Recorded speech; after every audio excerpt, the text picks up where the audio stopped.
That morning, everything in Osisi town looked normal. The sun was up, people were busy. Some were rushing off to work, while others were opening their shops. Children were running on the dusty road, but for Ogechi, something was different. Something heavy was sitting in her chest. She sat in front of her small shop, a shop she managed to build with borrowed money. There were only 3 tins of milk on the wooden shelf and half bag of garri leaning on the wall behind her. She had not sold anything that morning. Ogechi didn't cry. She had no more tears left in her. Not after all life had taken from her. She remembered Chuka, the man who once held her like she was the only woman in the world. The man who whispered sweet promises into her ears. The same man who had run away when things became hard. They used to live together in one small room with no kitchen or fan and one old mattress. That is all they had. She used to cook with firewood and shared bedroom with 10 other tenants. Ogechi thought they had love until her mother died. That same day, Chuka changed. He became a stranger. He was cold and angry. He told her nothing was working again between them. He left her and never returned. 4 years had passed and Ogechi passed through hell alone. That very day, she had just sat down on a wooden stool in her shop. As she picked up her phone, she opened Facebook, but what she saw nearly stopped her from breathing. She saw the pre-wedding photos of her husband, Chuka, and his new lover. He was smiling like life had always been good to him. Ogechi dropped the phone. Her hands were shaking. Chuka and Chinyere are getting married, she whispered. Chinyere was the daughter of the woman who owned the biggest restaurant in town. They said she had just returned back from Canada. She was not just from a rich family, but she was very beautiful. And now she had Chuka. Ogechi pressed her hand on her chest. The same man who left her with nothing had found gold. And all these years, Chuka never knew one thing. Ogechi had a child for him. That night, she couldn't sleep. Each time she tried to close her eyes, she saw Chuka smiling beside his new bride. She stood up quietly and tiptoed into the next room where her little girl was sleeping. Her name was Sonto. Ogechi sat beside her and watched her small chest rise and fall. My angel, she whispered, you have been bullied and called all sorts of names, all because people think you have no father. You do have a father. Don't worry. Very soon, the whole world would see. Ogechi's heart broke again. She had begged Chuka to stay, but he walked away. He never looked back. He never sent her a message, nor even dropped a missed call. He never even asked if she had kept the pregnancy. But now he would pay. She picked up her small bag, pulled out an old diary and flipped through the pages. They were letters Chuka wrote to her back in the days, filled with promises. You are my one and only. One of the letters says, I will buy you mansion and we will raise our children together. Ogechi smiled painfully. Chuka, you lied after all. The next morning, she went to visit her friend Uche. Then she told her, I want to go for Chuka's wedding. Uche's mouth fell open. You want to do what? I want to go for the wedding. Not to fight anybody. I just want the world to know my daughter has a father. Oge, think well, oh. That girl's mother is Chief Mrs. Eze. They are very rich and powerful as well.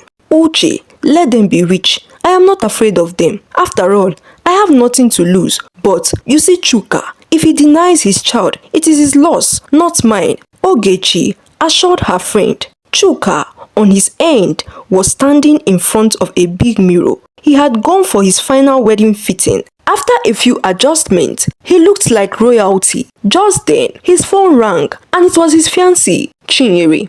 Baby, she said with her sweet soft voice, we have less than a week to the traditional marriage. Are you ready? Chuka smiled. I was born ready. With you, life is just perfect, babe. You are my life. Chinyere giggled. My mom wants to give us one of her houses in Enugu as a wedding gift. Chuka's eyes widened. What? Baby, are you serious? And that is not all. She's putting one of her restaurants in my name, which means automatically it is yours too. Chuka almost shouted with excitement. God bless your mother for me, oh. He didn't want to sound desperate, so he kept it simple. Immediately they ended the call. He danced and screamed. Chuka didn't know that Ogechi was planning her own appearance at his wedding. It was finally the wedding day. The air was thick with anticipation. It was the wedding that the villagers had been waiting for. The union between Chuka and Chinyere, the beautiful daughter of the wealthy Chief Mrs. Eze. Villagers were gathered to witness the grand affair. Cars filled the village. Big men and women were present. The compound was shining. There were canopies and loud music, different kinds of Igbo Nigerian foods, drinks, photographers and dancers. Chinyere sat in her room while the makeup artists were doing their job. Her white teeth were showing as she smiled in the mirror. I am finally going to be Mrs. Somebody, she said. Her friends danced around her, singing her praises. Her mother's guards were everywhere.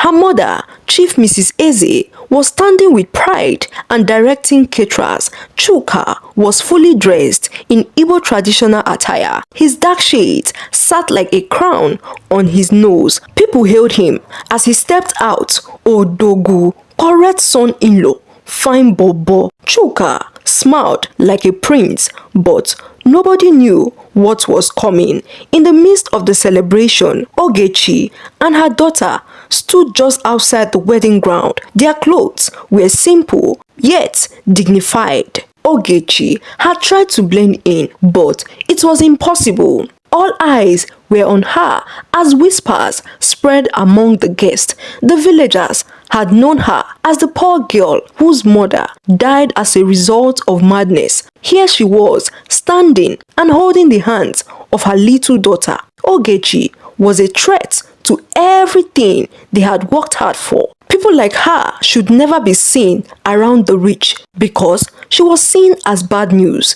Inside the hall, Chinyere stood in her wedding dress. She looked radiant in her Igbo traditional outfit, but she was unaware of the storm about to hit her. Chuka was seen smiling. Beneath that smile, his heart kept racing. He wanted Chinyere. In fact, he needed her, but more than that, he needed her wealth to cement his status in the society. Just as the ceremony was about to begin, a loud voice broke through the air. "What are you doing here?" Chinyere's mother yelled. Her voice was sharp and unforgiving. Chinyere turned to look, her smile getting irritated as she saw Ogechi standing at the entrance of the gate. The wedding guests turned their head in confusion. Chuka's heart skipped a beat. This was not part of his plan. What is going on here? Chinyere whispered to herself, her mind already trying to make sense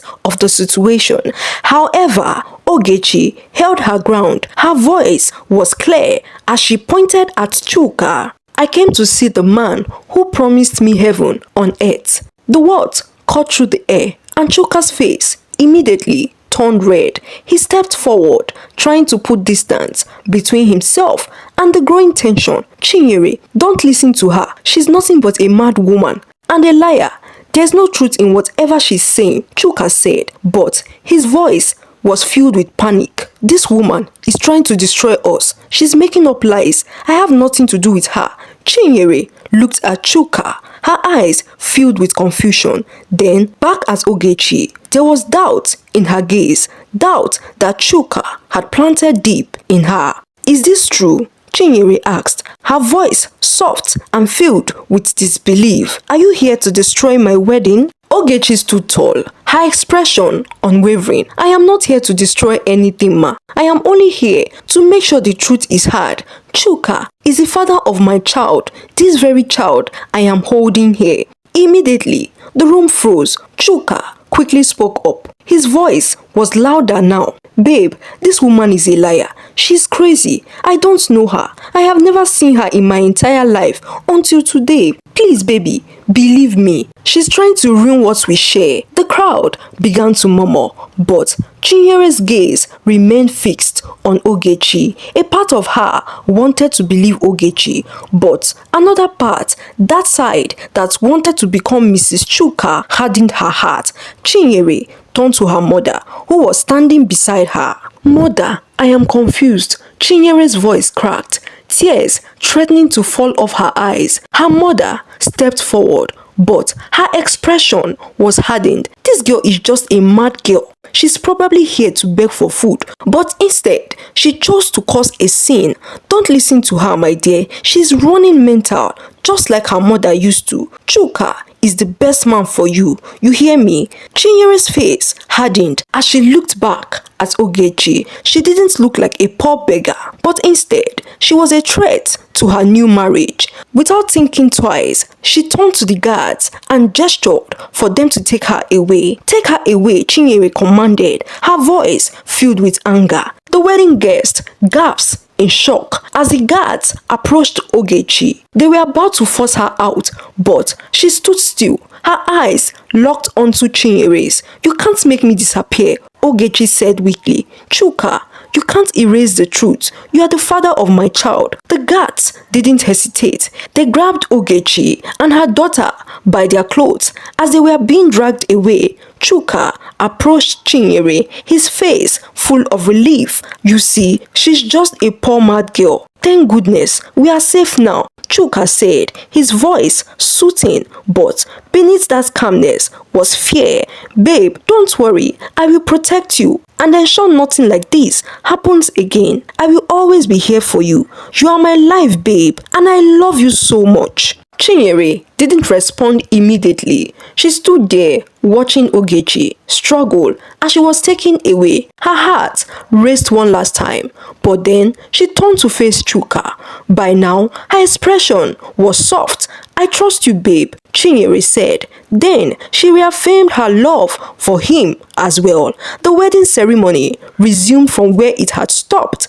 Guests began to celebrate again. This time, the music played louder. Chuka held Chinyere's hand, their faces locked in the moment, but deep inside, Chinyere couldn't shake off the feeling. She felt something wasn't right. She couldn't place her hand on it. The occasion was filled with laughter and chit-chat between family and friends as Chinyere and Chuka danced. Their faces beamed with joy. The wedding that had almost been torn apart was now back on track.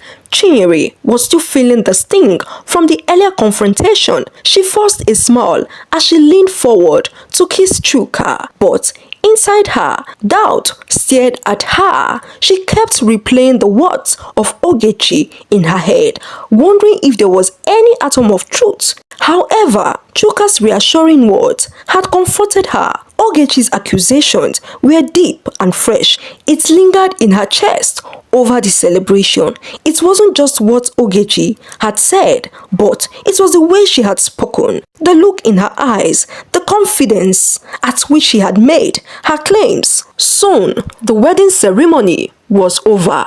As the night wore on, Chuka stayed by Chinyere's side. His hands never left hers. He was charming, affectionate. He showered her with compliments and whispered romantic things into her ears.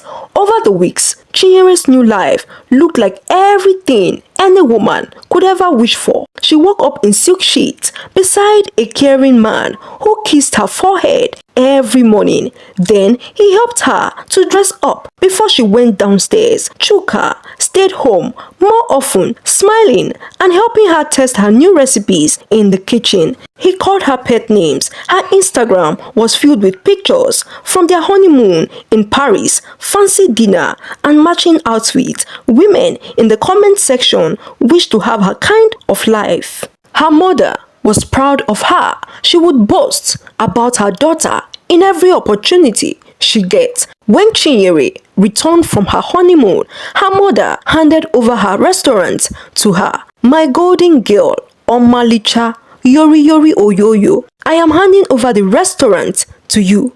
Now, take it to the next level. Chinyere did exactly what was expected of her, And in a few months, she opened 2 branches in Nsukka and Port Harcourt. She added a jollof spice line and even planned to start a cooking show on YouTube. Chinyere was a boss at work and a sweetheart at home. Everywhere she walked into, people whispered in admiration, "Chinyere is living the life," girls would say. And truly, she was enjoying her new life. Far away in a small corner of the town, Ogechi wiped her daughter's face with the corner of her wrapper. She was still struggling to survive, but she kept her hopes alive. Her small shop was as scanty as always, but she ensured her child never lacked anything. With the help of her friend Uche, she decided to move past her past and embrace whatever the future brings to her.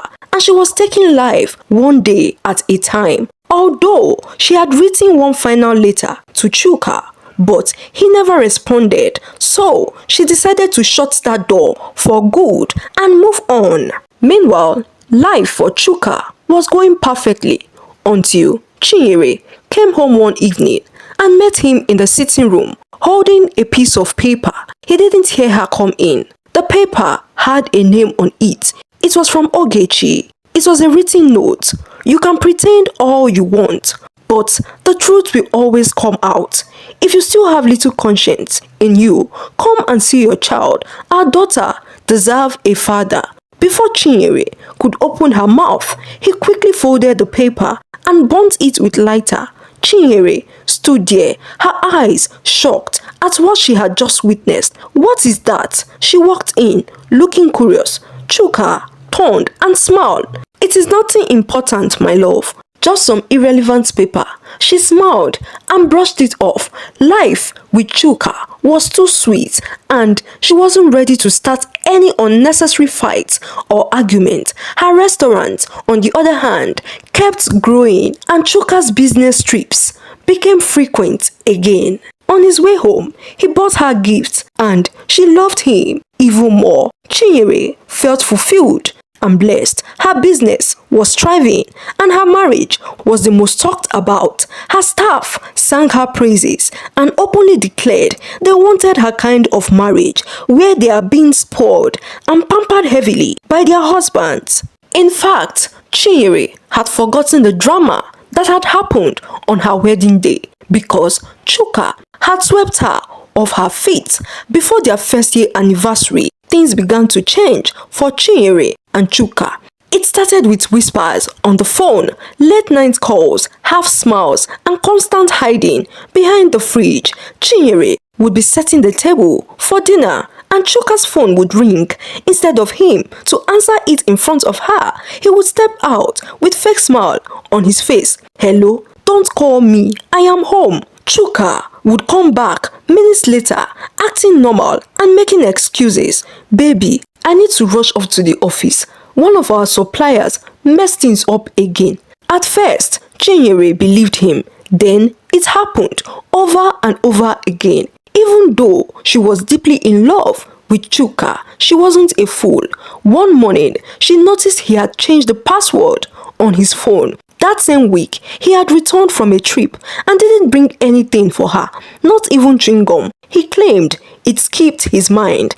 In no time, her suspicions and doubts began to clear up. One day, she overheard him on a call. "My sweet girl, relax. Soon, everything she owns will be ours. All we need now is her signature.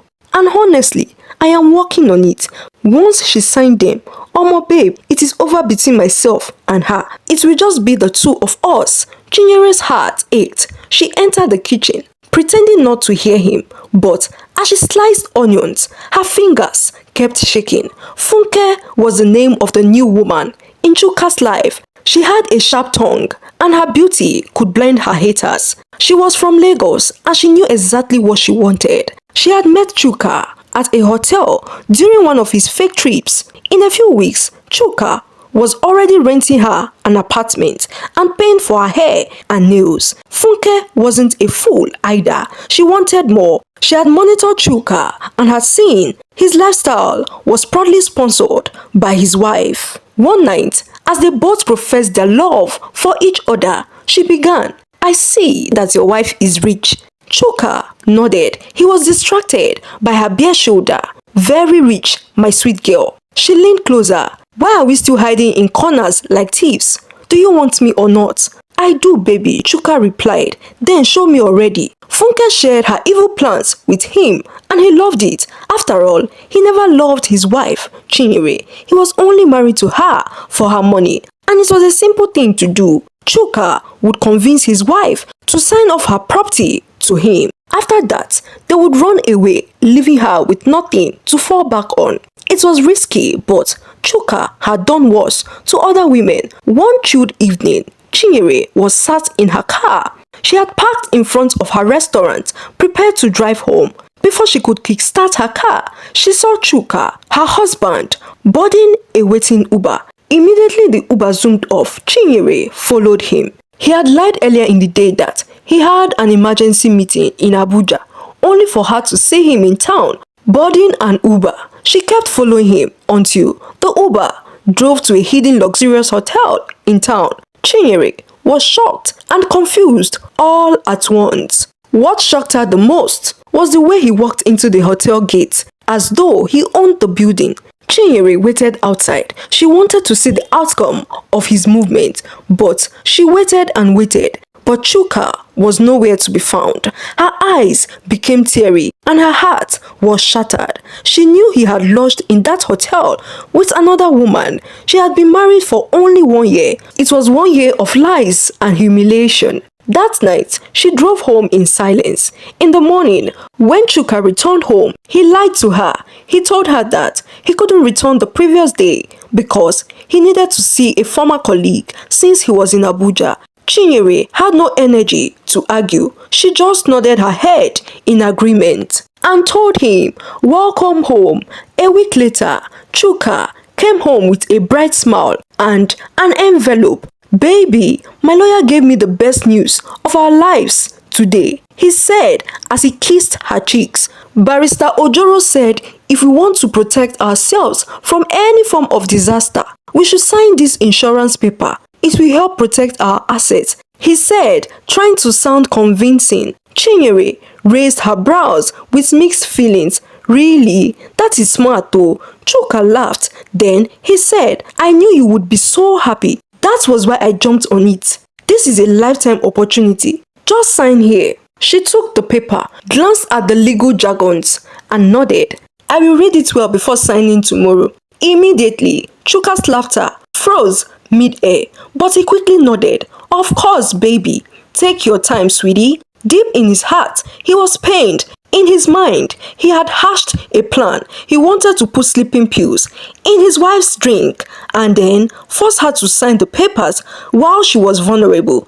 That night, Chinyere didn't sleep on time. She contacted her family lawyer, who was handling a case in Lagos. She snapped the paper and sent it to him. The next morning, she got a response from the lawyer. He called her and told her not to sign any document. "Your husband is trying to take full ownership of your company and every tangible thing you own." Chinyere's hands shook. She knew her husband was a cheat, but she never knew he was a fraudster as well. Chinyere knew she had been played for a fool for too long, but not anymore. Immediately, she began to cook up her own plans, and just then, she knew what to do. For the next few weeks, Chinyere acted as though nothing was wrong. She still cooked his favorite meals and laughed at his dry jokes. Behind the scenes, she was preparing to attack. First, she changed the security codes for all her business accounts,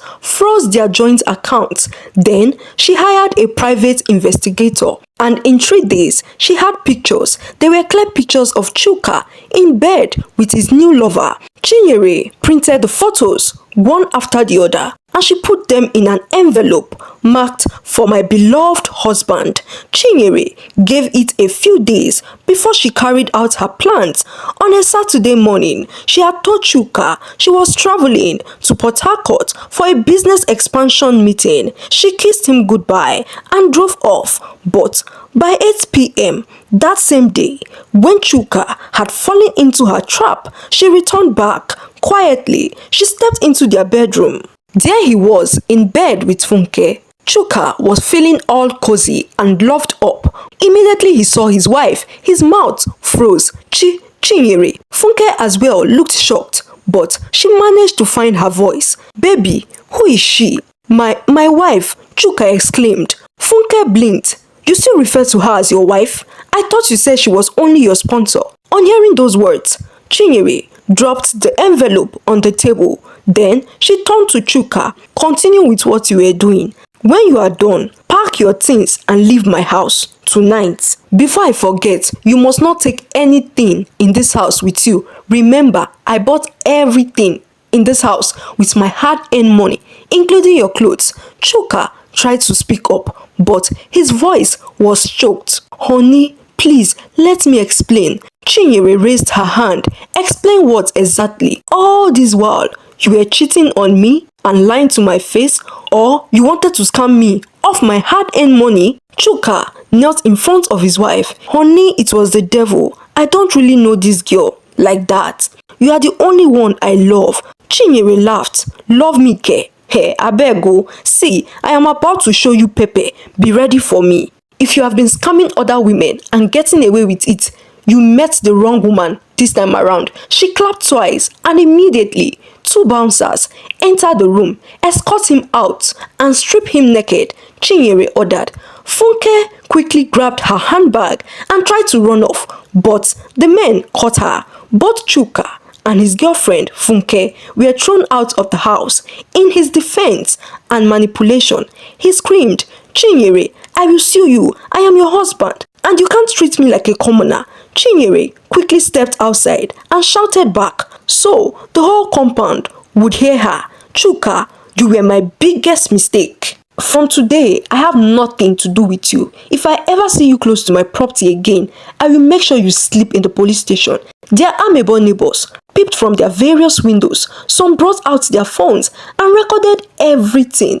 Chuka, a once proud man, was now standing barefoot at the middle of the night, holding his boxers with one hand. The bouncers had stripped him of his clothes. The next day, Chuka's pictures were flying everywhere on blogs, gossip pages, Facebook, and even TikTok. Chuka went from riches to zero just because he couldn't control the thing between his legs and his love for money. Unlike before, this time his greed and wickedness had caught up with him. Chuka never knew he had much enemies until that very incident. So many people mocked him, including his own family members. They refused to take him in. When we warned you, you didn't listen. You went ahead and married her for her money. Now that she has thrown you out like the nobody that you are, deal with it. His elder brother, Brother Obina, had warned him. He was too stubborn and ruthless to listen. As for Funke, she was far gone. She had blocked Chuka's number. However, it turned out that Funke had 3 other men funding her lifestyle. She was never faithful to Chuka herself. Chuka begged, borrowed, and squatted with friends. They all got tired of him and sent him away. When he had money, he forgot about friends and even family. Now that he was broke, he was quick to return back to them. They all got tired of him and decided to give him aura for aura. They chased him away. Soon, he started selling hot fufu for passerbys on the roadside. But anytime someone he knew passed by, he would cover his face in shame. He was tired of the constant ridicule. Months had passed and Chuka's appearance became worse. His beards were rough. His stomach rumbled with hunger. He never forgot about his first love, Ogechi. All these years before he met Chinyere, Ogechi was the one who stood for him. She was too kind that she would go any length to borrow money and give to him. He thought to himself, maybe if he goes back to her, she would forgive him. With shaking hands and a heart full of regret, he made his way back to the street where she sold roasted yam and plantain with her little daughter. When Ogechi looked up, she was shocked at who had come to see her. Chuka immediately knelt on the ground. Oge, please forgive me. I was stupid. I hurt you. I abandoned you and our little girl. I have learnt my lessons. I am ready to be a father now. I have changed. I am that man you can trust now. Ogechi stared at him. Her eyes were calm and disgusted. Chuka, you left me in the cold with an innocent child. While we are still married, you married another woman on top of my head and denied us at your wedding. Now, look at your life. After your beautiful wife had thrown you out, you have come to your senses. As Ogechi spoke, tears fell down from Chuka's face. Oge, for the sake of our child, please forgive me. I was just a young boy who was confused about life. Ogechi stood up. She packed up her market and she held the hands of her child. Then she said, Chuka, you are a lesson, not a blessing. Some men are not worth a second chance. She walked away with her shoulders high. After a few weeks, Chinyere found Ogechi. She was dressed in jeans and a t-shirt. When Ogechi saw her, she froze. Madam, hope nothing. Chinyere smiled. I came to say thank you. If not for your warning, I would have ended up with nothing. You saved me, my dear. Ogechi looked down in humility. I just wanted to protect my child and save another woman. The headache that comes with having Chuka. I want to protect you and your child's future, Chinyere said, placing a brown envelope on the table. We are hiring for the position of a manager in one of my restaurants in town. It comes with a finished apartment. On hearing those words, Ogechi's eyes widened. Madam, are you for real? Chinyere held her hands. Of course, you deserve it, dear. Her daughter was excited as well, even though she never fully understood what her mommy was excited for. She shared in her mother's joy. Ogechi danced and cried at the same time. She cried not from a place of pain, but finally, God has crowned all her efforts. Weeks later, Ogechi walked into the restaurant in a fitted purple suit. She greeted her staff and checked the day's sales. Customers loved her. Her daughter was back to school. Her life was glowing too much. As for Chuka, he couldn't keep up with selling the fufu, so he started selling pure water by the roadside. Finally, Ogechi had seen him seated by the roadside. He was looking lost and exhausted when she passed by. She smiled and dropped a bottle of water in front of him. No hard feelings, she said. Life always has a way of paying us back. Then she walked away, her heels clicking like victory drums on the ground. And so, this is how the story of Chuka, the man who scammed women of their hard-earned money, came to an end. Until next time, my name is Efwa of Folktales by Efwa. Do remember to like, share with friends and family, and subscribe to my YouTube channel. Thank you and bye!